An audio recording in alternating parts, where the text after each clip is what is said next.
최근에 저는 집값이 안 떨어졌다고 생각하는 가장 큰 이유가 그렇게 떨어져서 별로 없어요. 집값이 떨어지면 우리나라 사람들 다 난리 날 것처럼 생각을 하는데 네. 사실 그게 아니거든요. 올려야 됩니다. 그것도 한 2% 올려야 됩니다. 그래야 나라가 똑바로 서는데 이미 그 시기를 놓쳤습니다. 리스크는 빠르면 결국 원료를 사갖고 와야 돼요. 자원이 없는 나라거든요. 가장 큰 수출국인 중국의 경제 상황이 좋지 않아요. 70, 80대 분들이 집을 사는 비율도 굉장히 높거든요. 그러면 고령화가 된다고 해서 주택 수요가 없어지느냐? 인구 감소를 상쇄할 정도의 이민이 되면은 말씀 맞죠. 하다 보면 요즘도 사고 많이 나잖아요. 일본이랑 좀 다르다는 생각을 갖고 있어요. 지금 만약에 여기서 대출이 딱 끊겼다면 일본하고 똑같이 됩니다. 되는데 이미 우리는 학습 효과가 된 거예요. 일본이 그대 보면 고맙죠. 저는 우리 청년들은 부동산을 위해서 돈을 버는 시대가 아니었으면 좋겠습니다. 한국 역사상 가장 부동산 정책을 잘했다고 생각하는 정권은 저는 딱 한 정권만 1등, 2등을 뽑을게요. 전두환, 노태우 정권하고요. 그거 같이 연결되니까 200만 원 정책. 군부 독재다 보니까 건설회사들이 쩔쩔맸죠. 집값이 그 이후로 10년 동안 안정적이었습니다. 또 물가도 안정적이었고. 1등은 그쪽이라고 보고 두 번째는 이제 노무현 정부인데 정책은 잘했는데 결과는 안 좋았습니다. 노무현 정부의 지역균형 발전과 제2수도 옮기는 거는 국가의 미래를 위해서 상당히 전 좋다고 생각을 했고 균형 발전이 되어야 이런 지금 우리가 겪는 저출산이라는 걸 최소화하고 국가 발전에 미래가 있다고 봤는데 수습된 경향이 있죠. 두 정권이 좀 잘했다고 보고 있습니다. 저는 노태우 정권, 이유는 보수고 군사독재 그런 분위기였는데 상대적으로 집값 안정화 정책을 많이 썼어요. 최대한 집값을 안정시키려는 정책들을 많이 발표했고 그러다 보니까 한국의 부동산 시장 안정화에 좀 도움이 되지 않았을까 생각합니다. 또 하나는 말씀하신 대로 노무현 대통령 때도 부동산 정책 차원에서는 사실은 저희가 인정해 줄 만한 그런 정책들이 많았는데 저는 커다란 벽이 좀 있었던 것 같아요. 예를 들어서 수도 지방 이전도 사실 헌법 불합치 판결로 잘 안 됐죠. 그런 것처럼 보유세도 사실 도입하자마자 다음 정권에 들어서 바로 무력화 시키잖아요. 그런 정책들이 잘 개발됐는데 우리 사회의 커다란 벽에 좀 부딪힌 거 아닌가 생각을 합니다. 그 이후의 정부들의 정책은 사실 저는 굉장히 낮은 평가를 하고 싶어요. 이유는 정책이 정치적 이념과 그리고 목적을 통해서 행해졌다기보다도 가격을 목표로 해서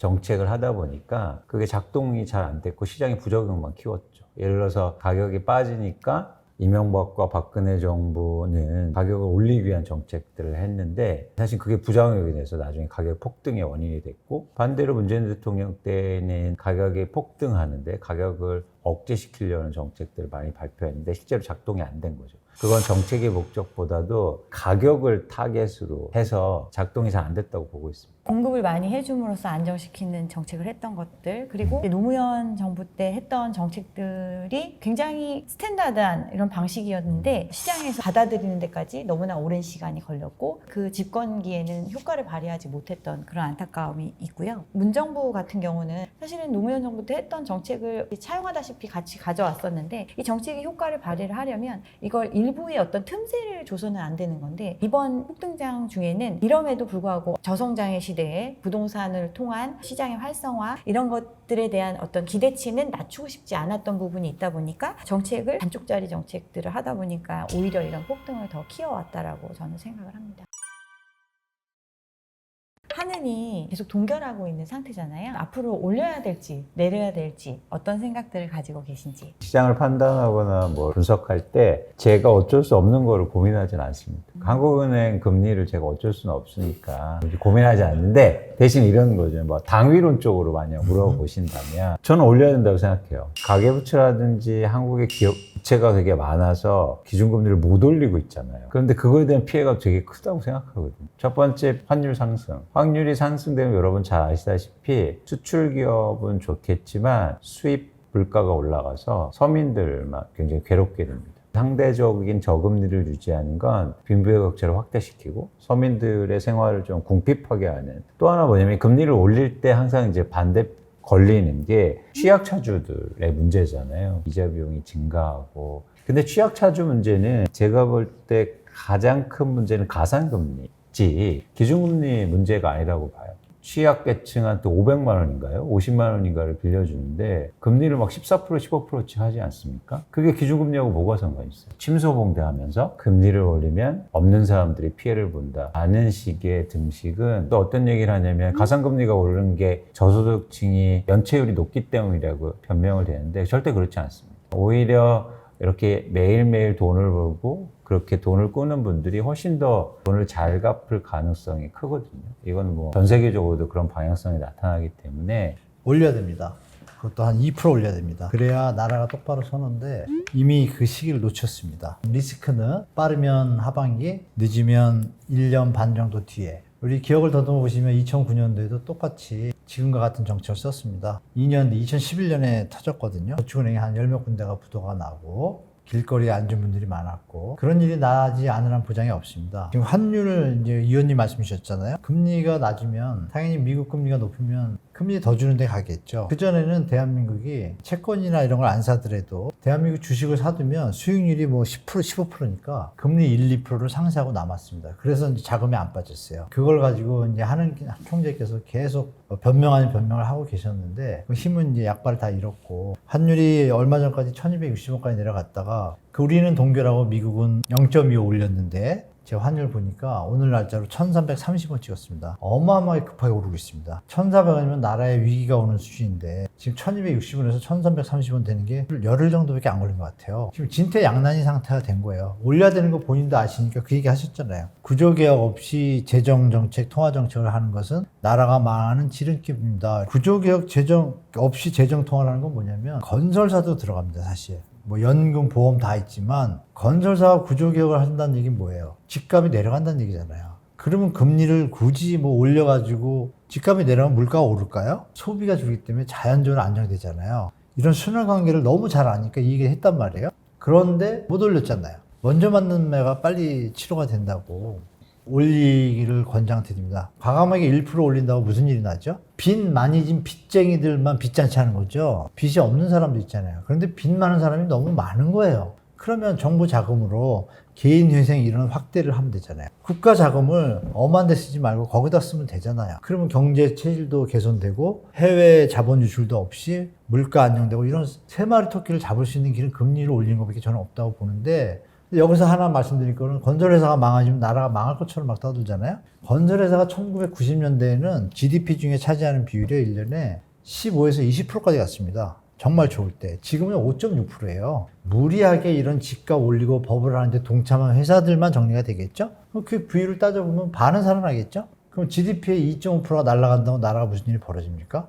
주택가격에 영향을 주겠죠. 은행에. 가계부채 문제를 감당할 수 없다는 걸 이제 누구나 다 알고 있어요. 근데 터지지 않게 하려고 계속 뒤로 미루고 있는 상황이니까 결국은 누군가는 아파야 되고 누군가는 다쳐야 되는 시장이 오는데 이런 상황이 됐을 때 최소한 이 사람이 살아날 가능성이 있다라는 걸 보여주려면 최소한의 신용은 유지를 할 수 있어야 되거든요. 그게 바로 대외적으로 봤을 때는 그러니까 지금은 유독성을 풀어주는 정책을 하면서 우리나라도 돈을 찍어내는 형태잖아요. 환율 부분도 뭐 수출하는 입장에서는 뭐 오히려 환율이 올라가면 더 좋을 수도 있다 이렇게 이야기를 하지만 우리나라의 수출을 들여다보면 중간재적인 역할을 많이 하기 때문에 결국 원료를 사갖고 와야 돼요. 자원이 없는 나라거든요. 그런 나라에서 사오는 값은 비싸지는데 팔 수 있는 가격은 시장 외부 글로벌 환경이 좋아져서 수요가 증대가 돼야 수출이 늘어날 수 있는 구조인데 가장 큰 수출국인 중국의 경제 상황이 좋지 않아요. 이게 좋아질 수 있는 구조가 아니거든요. 그러면 환율을 안정시키는 방법, 우리나라의 달러가 더 머물게 하는 방법, 그게 바로 기준금리를 올리는 조치잖아요. 글로벌화된 상황에서 우리가 살아남을 수 있는 최소한의 어떤 체력은 유지시켜주는 것, 그게 내부적으로는 어떤 희생을 치르더라도 그런 부분들을 빨리 결단을 해서 나아가야 된다고 저는 생각을 합니다. 이 건설사가 망하는 것에 대해서 금융기관의 전의에 대해서 국가에서 자꾸 명분을 내세우는데 자본주의자에 자기가 했던 투자에 대한 수익의 손해든지 이익이든지 그 결과는 본인들이 책임을 지는 거죠. 왜 본인들이 돈을 벌 때는 아무런 공익활동이 없다가 손해를 보면 국가와 국민의 세금으로 지원을 해야 되나요? 이게 공정하다고 저는 보지 않습니다. 과정 속에서 사업을 할 때 예측에 대해서 리스크 해치에 대한 공정성이나 합리성 이런 것들 다 마치고 나서 사업을 했어야 되는데 오로지 그냥 편승해서 주택가격 상승기에 수익률에만 눈이 먼 어떤 건설회사들의 행태에 대해서는 공정과 상식과 자본주의의 기본 원칙을 지켜서 그대로 하면 됩니다. 그것 때문에 금리를 못 올린다는 건 말이 안 되는 것이고요. 가계부채 같은 경우도 제가 볼 때는 저금리로 충분히 향유를 했습니다. 수익을 하고. 그러면 못 버티는 가게인데 계속 버텼을 때 그게 그분한테 좋을까요? 빨리 정리하고 새 출발하는 게 좋겠죠. 저금리가 그분을 더 도와주는 것이 아니라 더 안 좋은 곳으로 이끌고 있다고 저는 봅니다. 그래서 제가 볼 땐 적정 금리가 되어야 상처가 났는데 그걸 치료 안 하고 놔두면 어떻게 돼요? 당연히 번집니다. 더 커지고. 상처를 치료할 때가 됐습니다. 금리는 인상해야 됩니다. 아니 미국은 은행 몇 개 망해도 뭐 미국 갔다 오는 시스템이 문제되나요? 우리나라도 사실은 정리될 게 정리가 안 된 맞아요. 상황이잖아요. 이렇게 얘기해야 되는 거야. 네. 맞아요. 한국의 저출산 네. 고령화에 대해서 대책이 있을까요? 저출산 고령화 때문에 부동산 시장에 어떤 일이 벌어질까? 사실 전 저출산 고령화에 대해서 한국의 부동산 시장에 큰 변화를 보진 않아요. 연령대로 보면 7, 80대 분들이 집을 사는 비율도 굉장히 높거든요. 그러면 고령화가 된다고 해서 주택 수요가 없어지느냐? 그렇지 않을 가능성도 있단 말이에요. 시대가 변하기 때문에. 그런 차원에서는 저출산 고령화 때문에 집값이 떨어질 거다. 이렇게 항등식을 갖고 있지는 않습니다. 예를 들어서 저출산이 되더라도 가구 분화가 더 빨라지고 누군가 투자 목적으로 집을 두 채, 세 채 산다면 저출산 되더라도 사실 집값은 안 떨어질 수 있단 말이에요. 그리고 또 하나 뭐냐면 이럴 수도 있다는 거죠. 인구라는 게 되게 유동적인 게 그러니까 두 가지 측면에서 중요한 겁니다. 인구는 계속 감소하는 거기 때문에 정해진 상수인 거죠. 변수가 아니고. 두 번째 측면에 이런 것도 있는 거죠. 예를 들어서 저출산에서 대한민국 인구는 줄어도 외국인들이 엄청 들어옵니다. 살기 좋은 나라가 돼서. 그러면 사실 얘기는 또 달라지잖아요. 출산은 지금 말씀하신 대로 외국에서 이민이 많이 들어오면 되겠죠. 고령화는 신약 나오면 되겠죠. 신약 나와서 200살까지 살면 되겠죠. 제가 이렇게 답변을 왜 드렸냐. 생각하기 나름이라는 거죠. 그럼 생각대로 될 것인가가 중요하잖아요. 안 될 것 같잖아요. 그죠?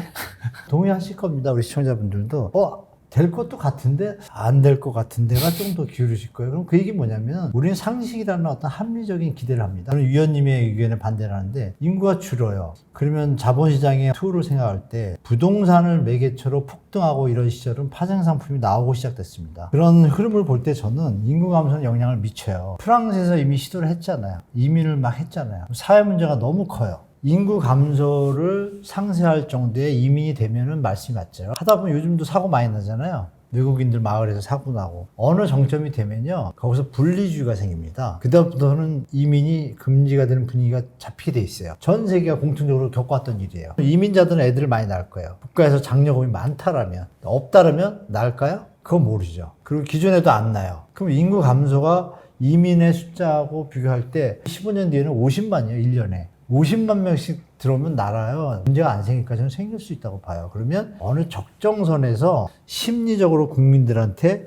인구 감소를 메꾸는 이런 신호만 줄 뿐이지 갭 투자나 자산가들은 빠져나갈 겁니다. 해외로. 이민은 가능한 얘기지만 저는 좀 한계가 있다고 보고 일자리가 있는 신도시를 만들어서 젊은이들한테 베이스를 만들어주는 겁니다. 그리고 서울에 어떤 기반시설과 문화시설을 향유할 수 있도록 고속도로를 직방으로 뚫어주는 거예요. 5개 넘으면 2조예요. 10조입니다. 예산이 지금 1,600조인데 의지만 있으면 가능하다고 봐요. 그래서 그 부분으로 저출산은 충분히 풀 수 있다고 보고 일단은 공급이 그동안 부족하다고 느껴졌던 이유는 집을 사면 돈을 많이 벌 수 있다라는 생각에 한 사람이 한 채만 갖고 있으면 이익이 없잖아요. 여러 채를 가지려고 하는 시장이었고 그렇기 때문에 공급을 평년보다 훨씬 많이 했음에도 불구하고 집이 없다고 느꼈고 그렇게 많은 사람들이 다주택의 형태로 지금 소유하고 있는 상황이에요. 근데 이 상황을 본인들이 끝까지 유지할 수 있다라면 인구가 줄더라도 집값이 떨어지는 일이 없이 그냥 뭐 렌트로 돌린다든가 뭐 유지할 수 있겠죠. 그렇지만 이 집을 갖고 있게 된 이유가 바로 감당할 수 없는 빚을 통해서 갖고 있는 사람들이 대부분이란 말이에요. 그런 사람들이 끝까지 유지해 줄 수 있는가? 그렇지 않죠? 그러면 결국엔 매물이 많아질 수밖에 없고 그러면 자연스럽게 집값은 이제 떨어질 수밖에 없는 상황으로 갈 거라고 저는 생각을 하고 그래서 뭐 이제 잃어버린 30년 뭐 일본 얘기도 하고 뭐 이런 얘기들 하는 게 결국에는 우리가 어떤 성장 동력이 없는 사회에서 집이라는 게 엄청난 부가가치를 주는 상품이 아니라는 상황이 된다면 과연 이 집을 계속해서 수요할 사람이 있는가? 그러니까 상대적으로 인구가 줄어도 수요할 사람이 많다면 이 상황이 유지될 수 있지만 그렇게 되기 어려운 시장이에요. 그래서 저출산 고령화 이런 상황 때문에 저는 집값이 계속 떨어질 거라고 보고 있고 그래서 일본을 따라갈 거라고 생각을 하는데 우리 전문가분들은 어떻게 생각하시는지. 일본이랑 좀 다르다는 생각을 갖고 있어요. 단기적 모습이 다르기 때문에. 일본이 장기 분황에 겪은 이유는 가계에 투기와 투자가 없었기 때문이라고 저는 생각해요. 부동산 가격이 많이 오르는 건 다 아시겠지만 일본에서는 기업이 부동산 투자를 먼저 했고 그래서 가계가 쫓아갔고 그러다 보니까 사실은 가계가 집을 막 여러 채 사고 투자를 많이 해놓은 상황은 아니었거든요. 근데 우리나라는 개인들이 부동산 투자를 엄청나게 많이 한 상황이에요. 근데 이게 집값의 변동폭을 키울 수는 있지만 역설적으로 어떤 현상이 일어나냐면 집값이 떨어지면요. 다시 또 투자하는 사람들이 있단 말이죠. 영원히 없어지는 게 아니라. 그러면 집값이 전 계속 빠질 수 없다고 보는 거예요. 그러니까 일본처럼 실수요자가 주로 시장을 움직인다면 가격이 떨어지면 집을 안 사기 시작하고 집은 계속 떨어질 수 있습니다. 단기적으로 봐도. 근데 한국은 단기적으로 보면 집값이 떨어지면 투자하는 수요가 또 들어오거든요. 그게 불가피하다. 저는 일본이랑 따라간다. 다만 진폭, 트렌드는 좀 다르다. 축구 게임을 하면 진다 이긴다가 정해지잖아요. 지는 형태를 말씀드린 겁니다.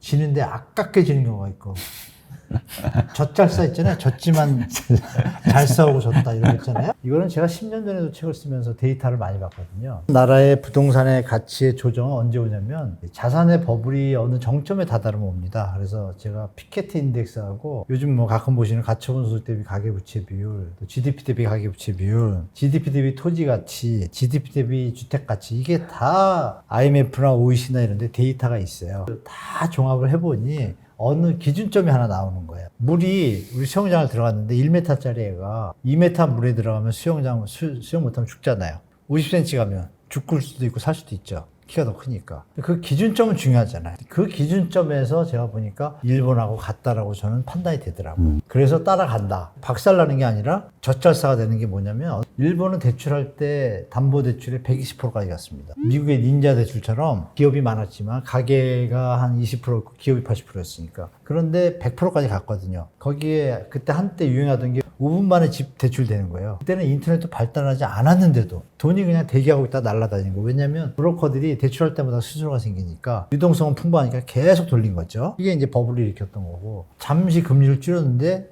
갑자기 터져요. 왜? 주식부터 터졌는데 왜 터졌냐? 유동성이 딱 끊겼다고 갑자기 죽는 게 이상하잖아요. 거기 뭐 블랙몬데이처럼 터졌잖아요. 왜냐하면 시장에서 이렇게 돈을 빌려서 이렇게 돌았어요. 우리가 통화승수라고 다 하지 않아요. 돈이 도는데 저는 평가사님한테 3%를 받기라고 돈을 빌려줬어요. 5% 받기라고 빌려줬어요. 근데 위원님이 딴 분한테 7%, 9%, 일단 10% 왔을 거 아니에요. 이 중에 하나가 브레이크가 생긴 거예요. 다 깨지죠. 이 시스템이 깨지는 게 금융위기 시스템 깨지는 걸 얘기하는 건데 왜냐면 은행들끼리 다 돈 빌리고 콜금리하고 다 하잖아요. 이게 다 시스템화돼 있는데 하나가 크게 꺼지면 문제가 터지니까 정부가 부랴부랴 나서는 거죠. 왜? 다른 데도 다 터지게 돼 있으니까. 왜? 남의 돈이니까 자기 돈이 아니라. 이 시스템이 자본주의 시스템이잖아요. 그러니까 일본도 그래서 폭 꺼진 거예요. 그럼 우리는 뭐냐? 지금 만약에 여기서 대출이 딱 끊겼다면 일본하고 똑같이 됩니다. 되는데 이미 우리는 학습 효과가 있는 거예요. 일본이 그대 보면 고맙죠. 쟤들 보니까 저렇게 급하게 했다가는 끊기는구나, 시스템이. 그러니까 우린 지금 계속 긴축하면서 풀었다 같이 가잖아요. 끝은 이제 잘 가야 되는데 그러면 이제 만약에 터졌다고 가정해도 그러면 일본보다는 덜 할 거예요, 충격이. 그렇지만 충격은 올 수밖에 없죠. 왜? 빚을 못 갚으니까. 못 갚은데 그러면 이게 얼마나 오래 갈 것이냐? 일단 민족성이 다릅니다. 일본하고 아예 다릅니다. 일본은 군국주의 형태로 국민들이 아시지만 대규모 집회나 시위가 거의 없잖아요. 어떤 시스템에 대한 어떤 개혁의 의지가 없어요. 거기는 그냥 각자 도생주의잖아요, 일본이. 그거하고 우리는 민족성이 달라요. 사건이 터져도 문제 있는 분들 빨리빨리 정리하면 다시 바로 일어나는 민족이니까 빨리 일어날 것이고, 두 번째는 일본은 그 당시에 잘 나갈 때 차기 산업에 대해서 준비를 안 했습니다. 소니, 코닥 뭐 다 자빠지잖아요. 물론 살아는 있지만. 근데 우리는 보시면 2차 전지, 반도체, 예전에 자동차하고 조선이었잖아요. 아시죠? 중기계하고. 근데 잘 넘어온 거예요. 저는 지금은 정말 걱정이 많이 되는 상황입니다. 그쵸. 진짜 일본 따라갈까 봐. 기간이 짧게 걸리거나 오래 걸리거나 이 차이는 가격이 얼마큼 조정되느냐에 맞아요. 따라 있다고 저는 맞습니다. 생각을 합니다. 어떤 정상적인 수준까지 조정이 되면서 이 상황에서 말씀하신 것처럼 감당하지 못하는 사람들은 다시 이제 회생 파산을 통하던가 뭐 어떤 식으로든 빚이 정리되는 과정을 거칠 맞아요. 거잖아요. 정리 과정이 얼마나 걸리느냐에 따라서 반등이 그 이후에 올 수도 있는 거고 더 뭐 그렇죠. 빠르면 5년, 빠르면 7년 안에 올 수도 있는 거고 늦으면 일본과 같은 전철을 밟을 수도 있는 네. 거고 저는 이렇게 생각을 하고 그 저출산 고령화 부분에 얘기를 했던 이유는 물론 말씀하신 것처럼 먼 미래까지 우리가 다 예측할 수는 없어요. 그렇지만 이러한 시장, 침체된 시장, 조정되는 시장을 겪고 난 후라면 사회적인 구조 자체가 많이 바뀌어 있을 수 있는 상황이고 그런 상황이 됐을 때는 어떤 가격이 오를 수 있는 동력을 얻기가 어렵다. 그러니까 거품이 많이 끼어 있다고 이야기를 하는데 지금 바닥을 찍었다고 생각하시는 분들도 있고 아직도 지하실이 남았다고 생각하시는 분들도 있는데 저는 아직 지하 몇 층까지 더 남아있다고 생각을 하는 입장이거든요. 그 그러니까 근거가 궁금한데요? 일단은 소득 대비해서 너무 괴리된 집값과 네. 금융 불균형 상태가 네. 너무나 크다. 금융위기 때의 격차보다 지금 훨씬 더 높은 수준의 괴리율을 보이고 있음에도 적정한 가격인 줄 알고 지금 사람들이 받아들이고 있잖아요. 그리고 그 가격을 기초해서 대출을 내고 있는데 이 대출의 규모 자체도 특례보금자리론 같은 경우는 9억 이하 주택 5억까지 대출이잖아요. 그럼 20대, 30대 청년이 5억의 대출을 받는 거잖아요. 이걸 40년 동안 갚는다고 하더라도 사실은 5억이라는 그 금액 자체가 굉장히 절대적으로 큰 금액이거든요. 우리가 소득의 성장이나 벌어들일 수 있는 그 기간을 생각했을 때도 이미 절대적으로 너무 감당하기 힘든 이게 기초가 돼서 가격이 지금 형성되어 있기 때문에 지금 떨어진 걸로는 저는 아니라고 생각합니다. 집값을 얘기할 때 가격의 범위에 대해서는 사실 논란의 여지가 있다고 봐요. 예를 들어서 그게 10% 빠진 게 많이 빠진 거냐, 20% 빠진 게 많이 빠진 거냐. 근데 아까 평가사님 말씀하신 것처럼 뭐 소득 대비해서 몇 프로 이런 것도 논란이 있잖아요. 40%냐, 50%냐. 그래서 전 집값보다도 방향성을 얘기할 때는 그렇게 떨어진 아파트가 수가 몇 채고 몇 채가 거래됐느냐. 최근에 저는 집값이 안 떨어졌다고 생각하는 가장 큰 이유가 그렇게 떨어져서 거래된 게 별로 없어요. 네. 거래 자체가 줄어드는 그렇죠. 시장이니까요. 아예 거래가 안 됐기 네. 때문에. 왜냐하면 한국에서 돈 없이 집을 갖고 있는 사람들이 많아서 그게 해소가 돼야 집값은 바닥지는다고 좀 봐요. 집값이 떨어지면 우리나라 사람들 다 난리 날 것처럼 생각을 하는데 네. 사실 그게 아니거든요. 그렇죠. 이미 한 시장의 한 80%, 90%는 예전부터 그냥 집을 갖고 그렇죠. 있었던 사람들 그냥 그렇죠. 유지해왔던 사람들이에요. 그렇죠. 이 폭등기가 없더라도 이게 네. 사라진다고 해서 이 사람들이 못 견디는 사람들이 맞습니다. 아니거든요. 맞습니다. 그러니까 사실은 최근 몇 년 사이에 들어온 사람들이 문제가 되는 거고 그 네. 사람들이 심각한 상황에 처하게 되는 건데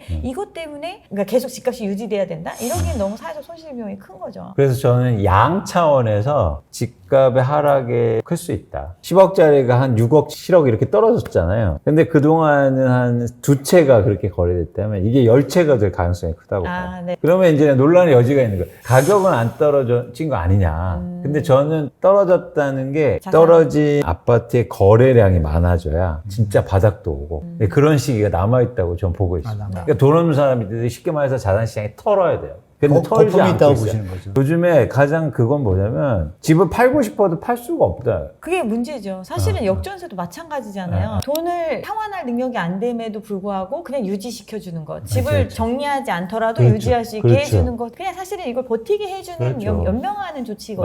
맞습니다. 저는 지하실이 하나 더 있다고 생각합니다. 네. 아, 다른 지하실이. 저 지하실이 끝난 줄 알았더니 또 문이 하나 있어 또 지하실이 있을 수도 있어요. 경제 인구 소득 나아진 게 없고 바닥을 찍었으면 계속 올라가야 되거든요. 계속 올라가는 게 좀 숨을 고르고 있습니다. 저번 달부터 호가에서 좀 멈추고 있어요. 말씀하신 하락 거래나 상승 거래가 지금 혼조세인데 6대 광역시에서 하락세가 비중이 높아지는 거로 저번 달부터 좀 변화가 좀 나타났고 서울도 상승 분위기가 7월 5일 날 50년 만기 그렇죠. 대출을 네. 출시를 했어요. 그 당시에 농협에서 그걸 처음 시작했습니다. 근데 2조가 늘었다 그러거든요. 대충 계산하면 어마어마한 양이거든요. 받았다는 얘기잖아요. 주택을 샀다는 얘기잖아요. 그 물량으로 계산해봐도 지금 거래량을 보면 안 올랐거든요. 그럼에도 왜 안 오르지? 결정적인 게 뭐냐면 여러분 특례보금자리론 기억나잖아요. 39조 6천억 40조를 예산이었었는데 열흘 만에 10조 소진. 이게 첫 열흘째 기사입니다. 그럼 열흘이면 그 1월 말일에 나왔거든요. 40조면은 3월 초면 끝났어야죠. 일주일에 10조니까 열흘 만에.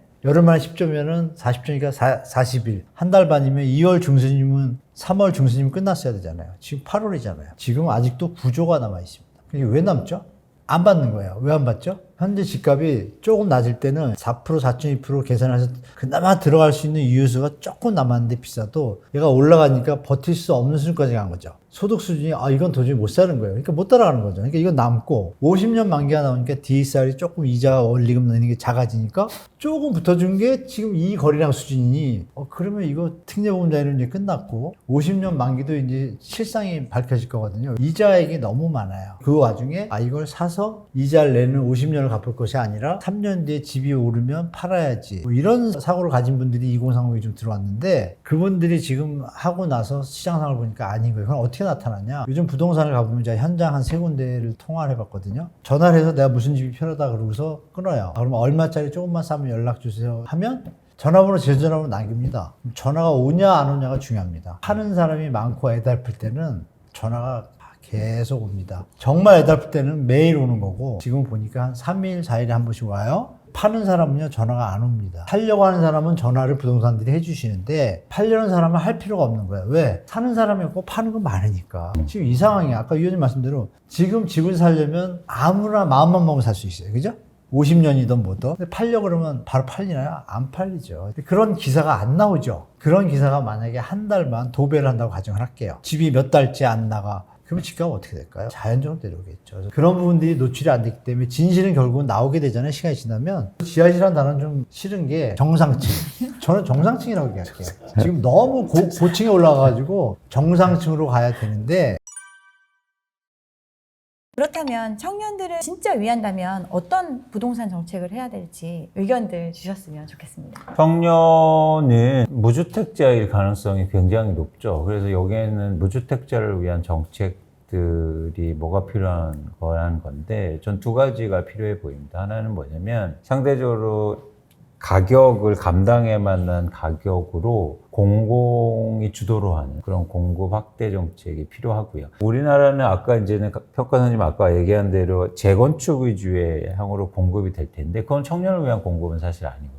예를 들어서 10억과 20억짜리 공공주택을 확충하는 게 필요하다고 보고요. 두 번째는 주거사다리 하고 그래서 뭐 나중에 집을 마련해서 돈을 벌게 해준다는 이야기를 가끔 해요. 청년들한테 그렇게 해줘야 된다. 저는 우리 청년들은 부동산을 위해서 돈을 버는 시대가 아니었으면 좋겠습니다. 저도 그렇게 그래서 생각해요. 마치 부동산을 청년들도 돈을 벌게 해줘야 된다라는 얘기를 일부 뭐 정치인들이나 이렇게 얘기를 하는데 부동산으로 돈을 버는 것이 아니라 정상적으로 돈을 벌어서 더 좋은 부동산을 사는 시스템으로 바뀌어야겠죠. 청년들은 사실 시드문이라 할까요? 시간적으로 주택을 마련하기에는 역부족인 건 뭐 누구나 알고 있고 국가에서 할 수 있는 정책은 그거죠. 일자리 움직여가지고 우리가 강남 개발할 때 강남에 다들 이사들 안 오니까 학원 옮기고 여러 가지 혜택을 줘가지고 활성화시켰단 말이에요. 활성화됐죠. 국가가 기반시설을 투입을 하고 하니까. 국가가 그만큼 신경을 쓰면 된다는 얘기거든요. 요즘 고속도로 뭐 얘기 들어보면 몇십 킬로인데 뭐 한 2조, 뭐 1조 5천억, 3조 이러면 짓잖아요. 그리고 3조로 고속도로 뚫고 그 인원수에 맞는 인구가 나오잖아요. 그런 거 3개 만들면 한 6조, 8조 들어가겠죠. 그 지역의 토지는 저렴하겠죠. 국가가 매입을 해서 기반시설을 만들 능력이 없네요, 대한민국이. 사막에도 도시를 짓는 대한민국인데.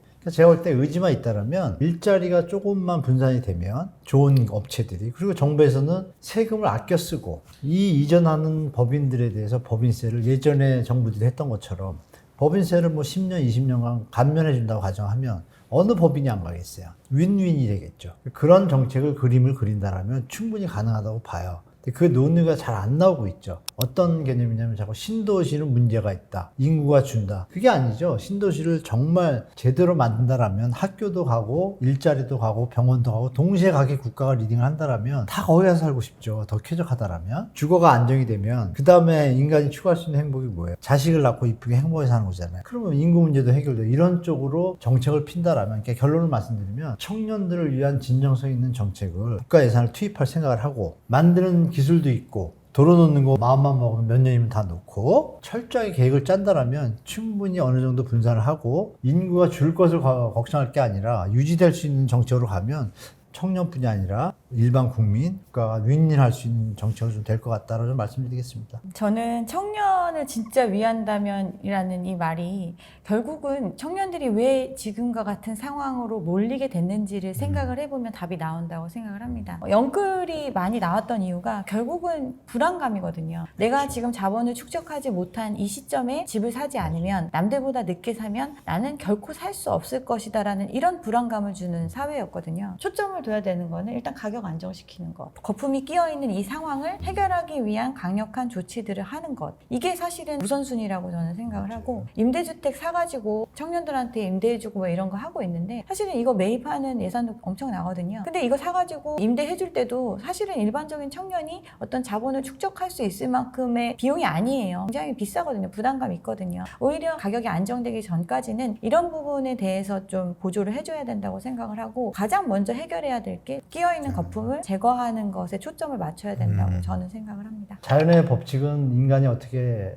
넘볼 수 없습니다. 우리가 살고 있는 자본주의 사회도 보이지 않게 법칙이 있습니다. 더우면 춥고 벌면 또 잃기도 하고 이런 순환의 어떤 코드가 있기 때문에 경제학자들이 여러 가지 이론을 써서 경제학 이론과 사이클 이론이 나오죠. 부동산은 굉장히 중요한 자산이죠. 그런데 중요하기 때문에 오히려 많은 분들이 더 감정적으로 대하고 자기의 생각과 주장만 옳다고 하는 상황이 많은 것 같아요. 근데 내 집 마련하거나 부동산을 투자하시거나 이럴 때도 항상 다른 사람의 관점을 그리고 나와의 다른 의견을 잘 듣고 그 사람들이 어떻게 생각하고 또 다른 의견은 어떤 건지 이걸 아시는 게 굉장히 중요해 보입니다.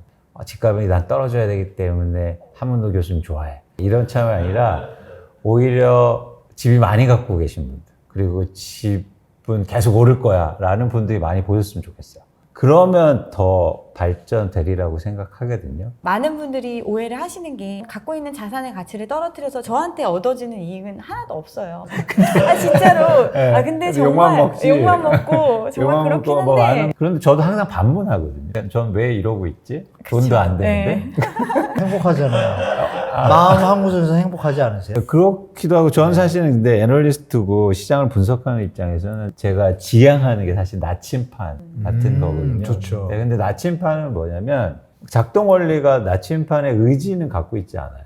북극에서 S극이기 때문에 북극이 그래서 N극이 그냥 북쪽을 가리키는 것뿐입니다. 저는 제 마음속에는요 부동산 가격 오르고 저도 투자하고 그래서 뭐 이랬으면 좋겠어요. 근데 제가 보는 데이터, 시장을 분석하는 입장에서는 그냥 N극을 따를 뿐이에요. 근데 많은 분들이 마치 그냥 의지를 갖고 있는 것처럼 생각해서 그 지점이 좀 아쉬운 게 있죠. 강남에 재건축이 많은 이유가 신도시 개발을 했기 때문에 많은 거고요. 이 많이 나올수록 사업성은 굉장히 좋다. 부동산 시장을 판단하실 때 전세 대출에 대한 정부의 양태를 잘 봐야 돼요. 성실히만 열심히 사는 사람들이 부자가 되기는 어려운 경우가